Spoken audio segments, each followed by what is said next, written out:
again, alright mga minamahal, Alicia nyo, nagbabalik muli para sa ating panibagong video. So, actually natawa ako dito kasi 'di ba na-content ko na nga to sa inyo at nasabi ko na sa inyo na itong talagang si Alpotera, siya yung isa sa mga tao na pinupondohan ng mga ng isang pamilya, na sumisipsip kay First Lady, pero at the same time, ang ginagawa nila, sila din yung sumasaksak sa ating first family. Yung namamangka sa dalawang ilog ba? Kumbaga, kung matanggal sa pagka-presidente si PBBM, pwede silang mag-switch agad kasi sasabihin nila na kami yung sumusuporta sa mga rally ninyo, mga hakbang ng maisog, 'di ba? Kasi si Alpotera, yan yung kanang kamay nila, ng pamilyang yon. Ngayon, nabanggit kasi nating kaibigan, yung pamilya na may something, 'di ba? So nasabi ko na din sa inyo noon na itong si Alpotera isang Marlboro girl, oo. Wala namang masama kung dati kang nagpi-PR. Trabaho niya yun diyan siya nabubuhay. Maganda naman si Alpotera. May tsura naman, i-zoom nga natin. May tsura naman si Alpotera, Maganda naman siya, 'di ba? Wala namang masama kung mag-PR siya, katawan niya naman 'yan. Pero, ang nakakapagtaka dito, biglang pumasok sa politika. Di ba yung biglang, masasyak ka na lang, Talaga? Di ba naging campaign strategist na biglang isang Marlboro girl na dating walker di umano sa Visayas at Mindanao ng mga politician? Di ba? Anyway, ngayon, itong si Alpotera sumipsep sa isang pamilya, napagtanto pala natin na itong si Alpotera, ay siya pala yung sumisip-sip dito sa kabilang pamilya para magkaroon siya ng pera din ba? So ngayon, ay wala naghanap buhay din. Itong si Alpotera, nakakahiya Diba? May karma din yan soon. Ngayon, kinontent siya ng ating kaibigan. Actually, ito ang tuwa ko dito kay Nyolo Subscribe nyo to.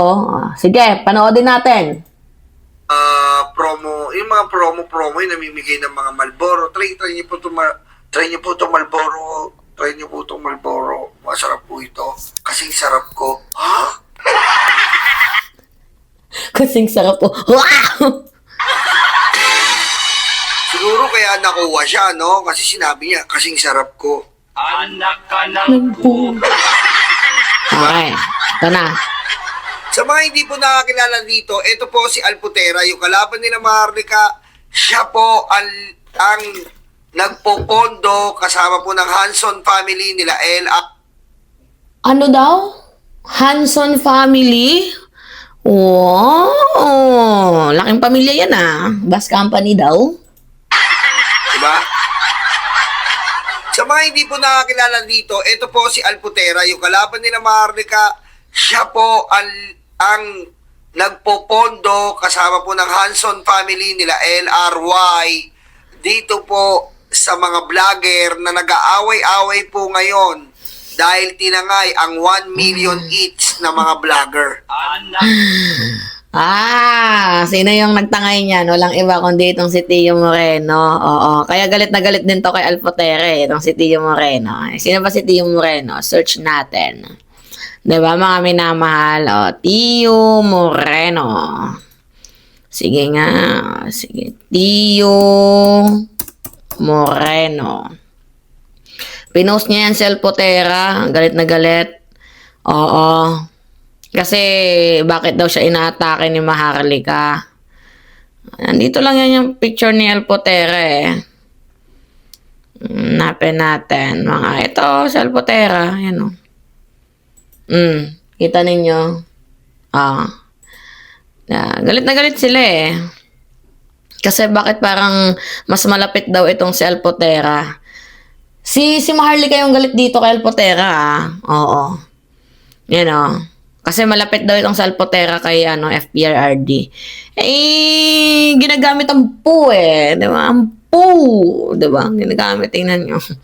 Ang bading, naging babae, naging lalaki din pala, Char. Okay, continue tayo. Okay? Siya po yun. Siya po ang may hawak ng mga vlogger na kumakalaban din po kay Hanilep.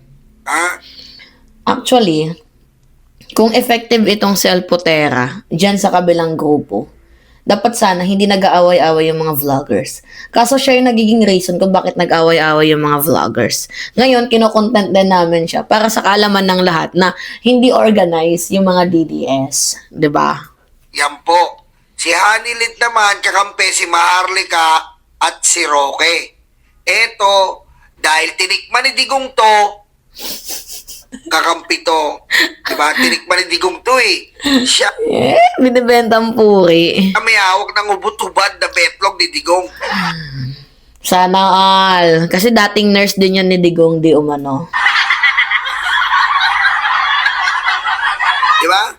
Ito po yung lumabas po na chismis na may ubot-ubad si Digong kita betlog, siya po. Ang may hawak. Siya po yung may hawak ng picture na yon.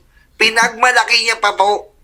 Pinagmalaki niya doon sa ICC, sa labas, yung panahon na 'Di ba? Kaya sila magugulo din. Pero, you know what, mga minamahal, it's a matter of check and balance din, 'di ba? Para hindi mahalata na sinasaksak ng Yanson daw, family, itong si First Lady Liza Araneta Marcos, 'di ba? Check and balance sila. Tumutulong sila sa admin. At the same time, tumutulong din dito sa kabila. Meron yung napabalita na nagbibigay daw to ng bike eh. Oo.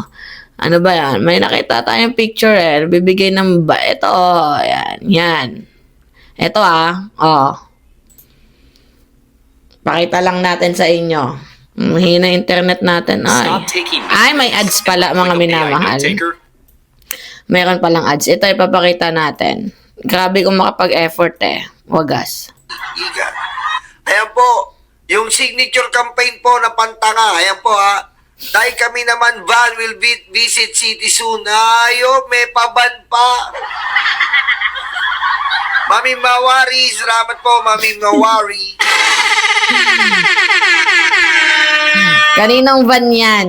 Kaninong van yan? Walang iba kundi dun sa pamilyang di umano yung sumisip-sip dito kay First Lady. Tapos yung namamangka din sa dalawang ilog. Oo. Di ba? Biro mo, sabi ko nga sa inyo, umaapaw ang pera. Biro mo, meron pang tay kami naman, may ban, may pa-signature. Ano yan? Saan ang gagaling yan? Sa pera natin yan dahil yan sa flood control ng Hanson family. Yung homeworld. Oo, mga minamahal, na content din natin yan, no? Yung sa sumbong sa Pangulo, yung homeworld, di umano ha. Pero nakalagay kasi diba, na merong issue yung kampanya ng Hanson family, di umano.